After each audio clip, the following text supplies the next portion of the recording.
For those who are politically wise, a show about the lives of Christians in Ohio involved with politics.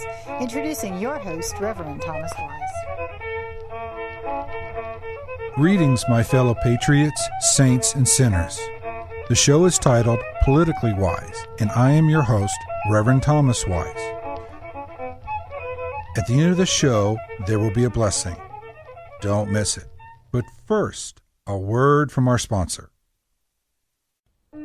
Do you pray for a politician? Do you think a politician can be a Christian? Do you think politicians should stand up for Christian principles? Do you think politicians should pray together? Do you want to see more Christians in politics? If you said yes to any of these questions, then you may be politically wise. Subscribe to Politically Wise on Facebook or on YouTube. Thank you. The opinions and statements on this show belong to those who give them. The rest of the show belongs to Thomas Wise Words, all rights reserved. Thank you for listening today. If you want to email me, you may do so at politically.wise@gmail.com. Governor, Senator Long called. He said it was urgent. Tell him I just got back. I'll call him as soon as I can. Got it. Chelsea, got the speech ready? Right here, sir. Send this over to Jason. Will do. Thanks. Sir, the strike may get violent. The union says you're to blame. Of course. Governor? What's wrong? Check your window. There's a whole mob of people coming up the steps. Call security. I'm on it, sir. What are they doing down there?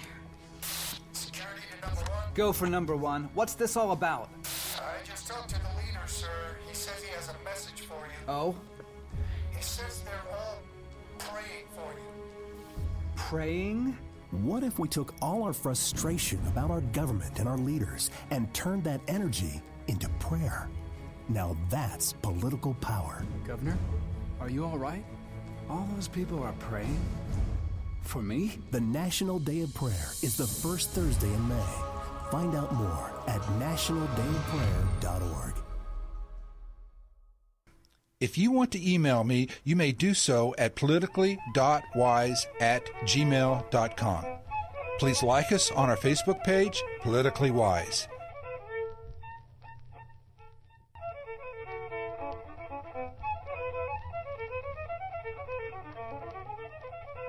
Hello, my listeners.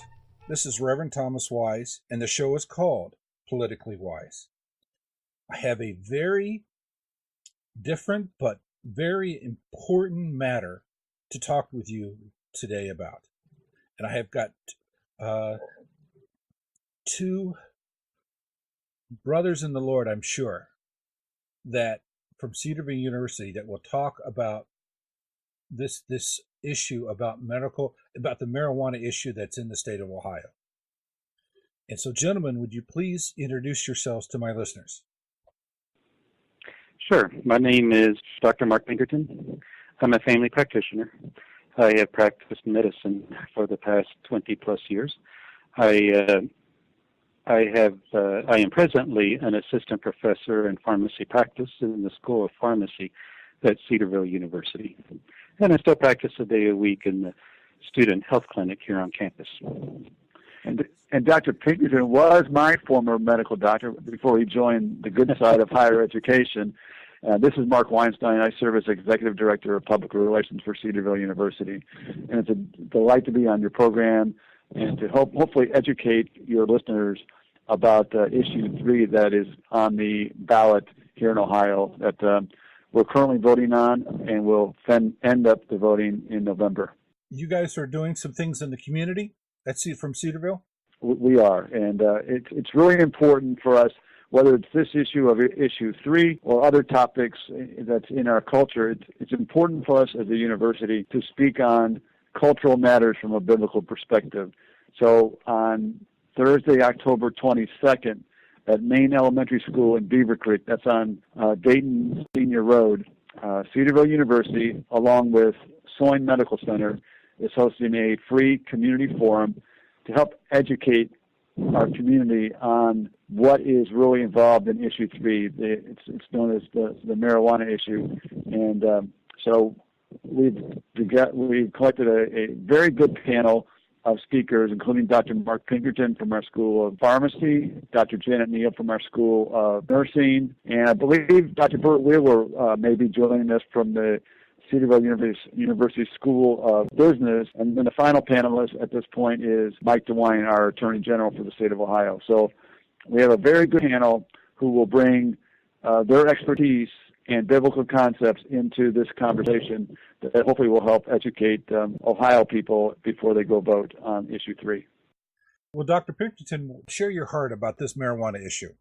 Yes, what I am very concerned about is we're taking a Schedule I drug, and with the vote of the people, with limited medical knowledge, we're going to move this into buying it off the shelf in stores, specialty shops, whatever, and the possessing it is no longer illegal, which would also make it more available to teens, and our society gets so caught up in our rights and our freedoms. However, what the side pushing for this isn't telling us. They're trying to tell us it's very safe. And I just hope to be able to share with the public and express views and concerns as to why to just turn it loose isn't necessarily the safest thing. There are, we all know about the distortion of our sense of time, the random thinking, the paranoia, the anxiety, the depression, short-term memory loss that marijuana can cause. When you look at a lot of the research from marijuana, prior to 10 years ago, most of it was geared from the standpoint of addiction and mind-altering substance and just how it impacts us, how it leads to further and harder drugs, how it plays into our depressions and the other types of illnesses. But it just recently has it started to gain more interest as to, does it really work as a medical substance? What are the side effects? We have taken and removed medications off of the list to be sold through pharmacies that were safer than marijuana, and we have done it because of the dangerous side effects to the people. And I'm concerned because there are reasons of stroke, heart attack, some cancers, chronic bronchitis that we're going to start seeing more of. And I just think people need to be informed as to what this is really going to involve. Tell us about, on the medical side of things, how is it really that much better for those people who are saying, there are people who need to have this because they have a disease and they don't have an appetite, and this helps them have an appetite, and they're in great pain, and this is one way to help deal with the pain. What do you say to those folks? 5 or 6 years ago, I might add 5 or 6 years ago, I was practicing medicine in rural Colorado at the time that it had become medical marijuana was accepted, and before the recreational marijuana was in use. I've lived here in Ohio for the past 4 years now. And what I'm concerned about is more and more people turning to a pill that makes them feel good. There's still some debate and question. Does it really relieve pain, or does it just help you feel so good that you really don't care that you have pain? And but feeling good is one thing. However, I think about this 22-year-old gentleman who did not want to get his headaches worked up. He did not want to be evaluated for any depressions or anything that was causing his anger spells to be worked up. He just wanted me to write the prescription to have medical marijuana. I did not do it. Well, first of all, to be honest, I am against the medical marijuana bill. And I did not write for it because he needed to have his headaches worked up by a neurologist. They were becoming that debilitating to him, and that I didn't think that just going down to the local shop and buying a few joints would be the right answer until we knew that we weren't missing something more important. Now, what this patient said, not this patient, but another guy said to me about that time, and he just says, medical marijuana, I just have one question. If it's such a great idea, why isn't it in the hands of physicians and pharmacists? Now, I would agree. We haven't studied out the side effect profile. And probably they don't want it to be done because the FDA would say, you want to give this for headaches with the risk of strokes, with the risk of heart attack? I don't think so. We want medications that are safer than that. And so the side effect profile is a concern. The fact that if we're releasing this medication to the general public to pick up without ever having to see a doctor, what kind of things are we going to miss out on? We've spent all this time and money over the last 4 or 5 years of trying to get everybody health insurance. And now the people that we finally got health insurance to, a lot of them, not all of them, are now going to say, forget it. Seeing a doctor, I just need to go get some medical marijuana. And that bothers me. We need to keep the proper indications for it.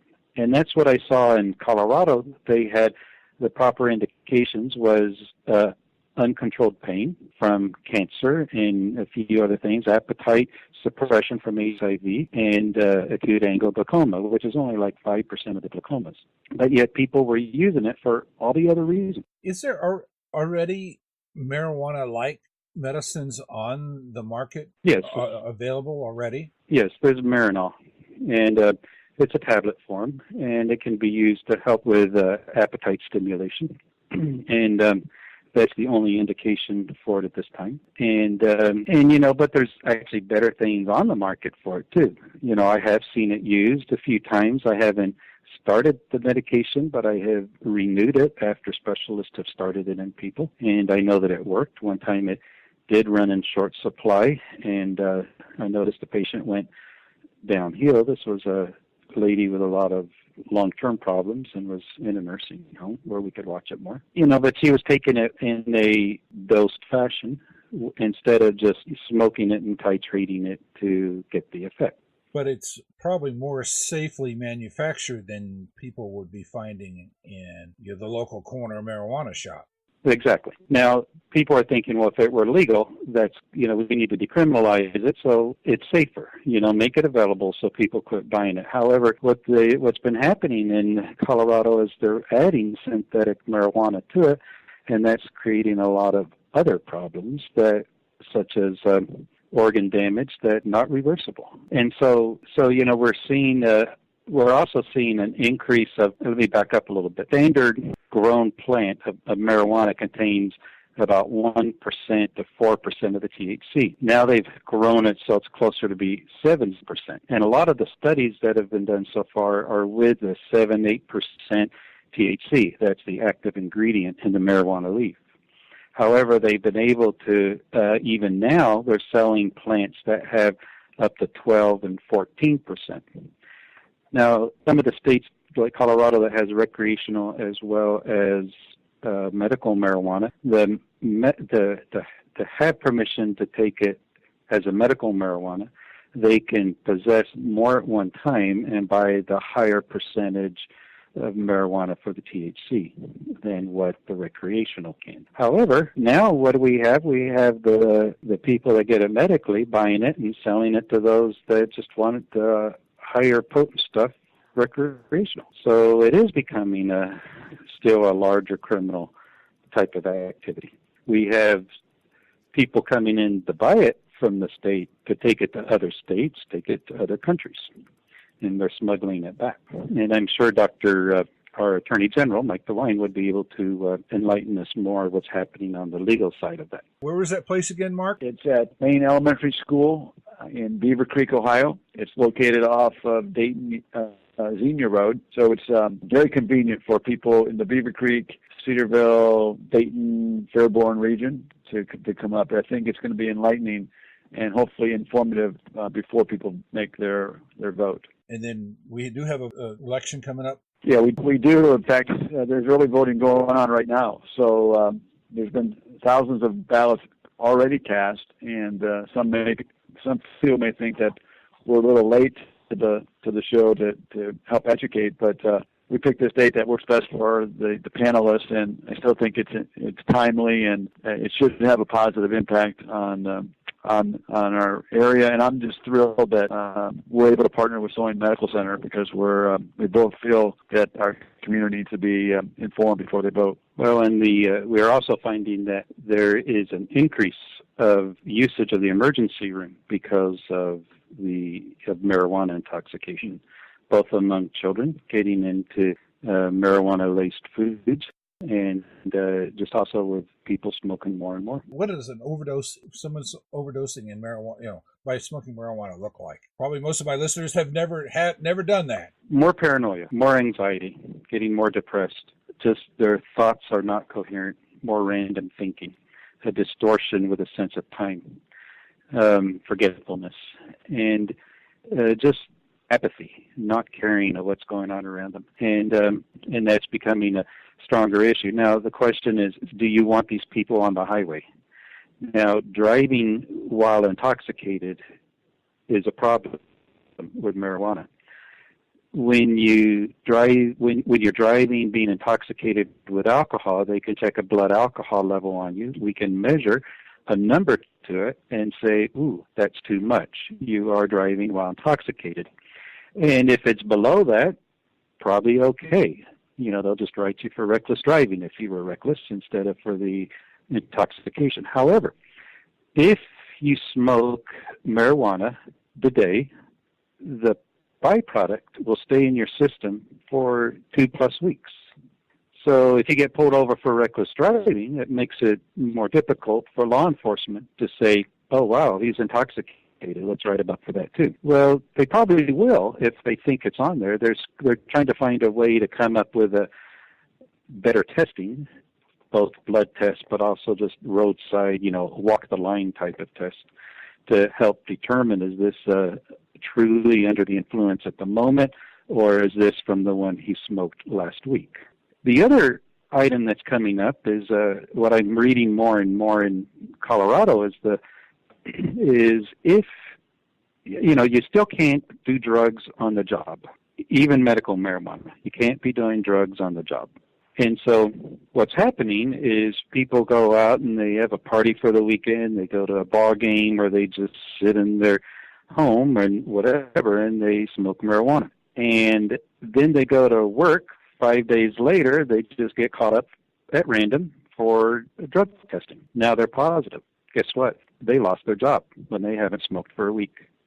And the courts are upholding that they can, even though marijuana is legal, that they have the right to terminate their employment because they have a positive toxin. And also, the way the new law is written, they can have things like marijuana in products like gummy bears and right. Sell them in cakes and that. This is becoming a huge danger to our children. Huge danger. How can you tell the difference? Kids aren't reading wrappers. It just looks like a brownie to them, looks like a gummy bear. And they're being left out with other foods. How many times have we been trying to educate children and mothers, don't tell your child to take this antibiotic, it tastes like candy. No, this is medication, it's not candy. And don't confuse the two. We want them to think of it as medication, not as candy. And because we don't want them to snack on it. Well, now they're packaging these marijuana products as very much like candies. I have seen them kind of borderline infringe upon copyright labels, some of the pictures I've seen of some of the products that are being produced. And, it's just sad. A kid's not going to stop and pay attention. Does what is that a candy bar name, or is this the marijuana product that I'm looking at? Have you ever treated a child, a juvenile, who's been addicted to marijuana? Juvenile, yes. A juvenile, yes. I've seen them. If I'm a parent of a kid, what kind of signs do I need to look for? If my kid is abusing marijuana? The number one sign is just going to be apathy, not caring anymore. not interested, acting more depressed, Okay. What else would there be? getting more paranoid and anxious over issues, not performing well in school. Do they have a tendency to lie more or hide their activities or? Yes, they will hide their activities. They will also, you might notice cash missing from the house, from your wallets, because they're trying to find ways to get money to buy more drugs. And they're also becoming more secretive about their social life, who they're hanging out with, what they did. And so you're going to start seeing more school truancy, skipping classes, playing hooky. And so just a list of just behaviors that go along with it that we need to start thinking about. I think your point earlier about here we are as a society where we're trying to teach our kids to avoid drugs. Now we want to legalize something that on a grand scale that would be detrimental to our society. It's a good reason why they call it dope. Now, the side for it is trying to minimize the addictive side of marijuana. Marijuana is addictive, not the highest addiction, but it is addictive. And there is still a higher tendency of marijuana users to go to harder drugs. And, and I don't care how you argue that, it still happens. So not only and they had noticed that in other states that are using it. And I'm really bothered for our nation, for our youth, especially, who are being swayed by this idea as just a matter of freedom. We spent efforts trying to help our youth to have a good career, to not get addicted. Is it safer than tobacco? That's another one you'll hear. Well, it may not have as high of a cancer rate, but there are still major health problems associated with long-term use. Now, I told you about the increased risk of stroke and heart attack, and what they're finding is the increased risk of stroke can be with just occasional use, 2 to 3 times a week. You can have small strokes within the brain. And just in the last 4 or 5 years, have there been a lot of articles coming out on some of the other medical effects of marijuana as it's becoming more popular and into mainstream use. Like what kind of effects? I mean, it's pretty scary having the idea of having a stroke, let alone other things that would go wrong with you. I mean, it's just as deadly as tobacco use, isn't it? I mean, you can get lung cancer from it. Not as much lung cancer. And, they haven't tracked the long-term use with what cancers can be formed. They don't see it yet with a lung cancer, but they haven't carried the studies. Like I said before, most of the studies have been the impact of mental behaviors due to the drug addiction. And, but now that it's becoming mainstream, they're switching a lot of the research over to the long-term impact, just like smoking. We've made efforts over the years of decreasing the smoking, and now we're substituting it for marijuana. I'm not sure that's a good idea. Now, you may say that the other difference between marijuana and tobacco is that marijuana is mind-altering or mood-altering, where tobacco is not. Still, anything you put in your body like that has a reaction like tobacco has to it. I mean, there's just so much more to life than that. And to find your escape in drugs like that instead of enjoying what the good Lord has given you in your everyday life, but having to find that kind of escape, or really, if you are needing help, if you find yourself addicted to marijuana, you don't have, the sooner you get off it, you quit smoking it, the better for you, isn't it? like anything else, but is it a hard addiction to kick like heroin? No, not that hard. I talked about the addiction, and it's not the most addictive like heroin, but it can lead to more heroin use. The other thing I saw in Colorado is that there was,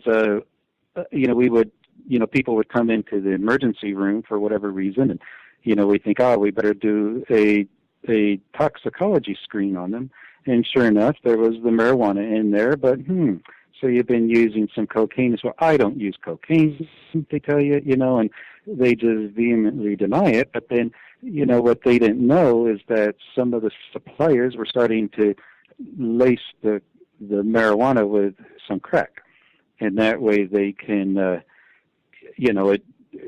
it keeps them coming back to your brand. And so are we going to start seeing things like this? Also, get some hooked on the harder drugs that they can start selling to them next. And and that's why I think we need to keep, if medical marijuana is really a good idea, we need to keep it in the hands of physicians and pharmacists. I think if we tried to take this medication to the FDA for approval, it would probably get rejected because there are too many side effects, serious side effects and risk, and that's disturbing. Yes.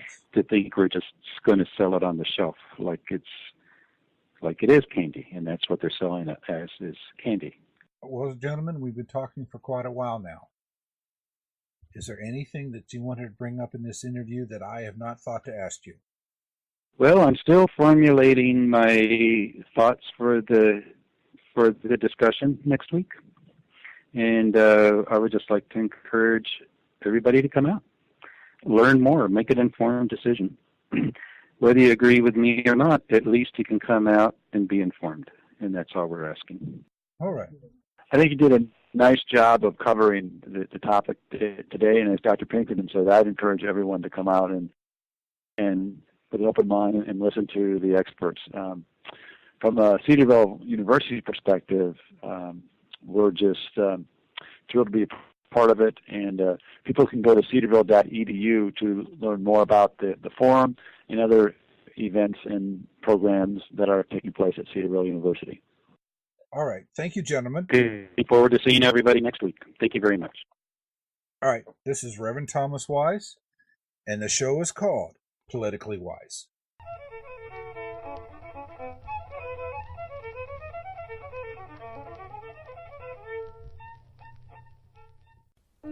Do you pray for a politician? Do you think a politician can be a Christian? Do you think politicians should stand up for Christian principles? Do you think politicians should pray together? Do you want to see more Christians in politics? If you said yes to any of these questions, then you may be politically wise. Subscribe to Politically Wise on Facebook or on YouTube. Thank you.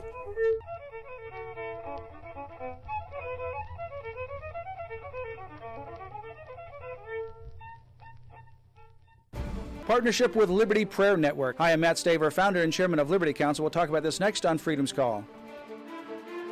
An intercessory prayer ministry has now officially merged with Liberty Council and brought to life the Liberty Prayer Network. Through prayer, we will intercede for the United States, biblically based public policy, and champions of life, liberty, and the family. While praying for our nation, we remain committed to standing with Israel and partnering with those from other nations who uphold religious freedom, the sanctity of human life, and the family. We are enlisting prayer patriots to take a stand in their home states, lifting high the torch of liberty and calling others to worship God and to pray for His blessings. If you would like to join the Liberty Prayer Network, call us today at 1-800-671-1776.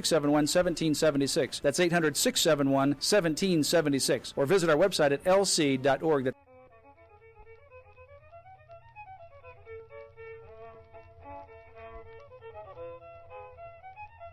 The show is titled Politically Wise, and I am your host, Reverend Thomas Wise. If you want to email me, you may do so at politically.wise@gmail.com. Please like us on our Facebook page, Politically Wise. Now, here's your blessing.